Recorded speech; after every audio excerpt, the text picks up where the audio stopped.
கட்டுனா நடக்கவே கூடாதது எல்லாமே நடக்கும். நம்ம தொடைய தட்டுனா அந்த ஒரு அத்தாரிட்டி வந்து தடுக்கும். அடி போட்டு வளர்த்தாதான் நல்ல பேர வாங்கும்.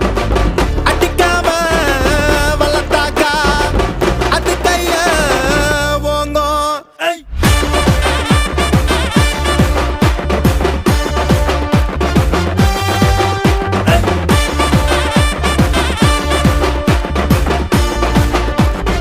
ஒன்ன சத்து சத்துன்னு அடிய போட்டு விட்டுருவேன். என்ன சண்டைக்கு கூட்டாம ஒன்ன பந்தயம் போட்டு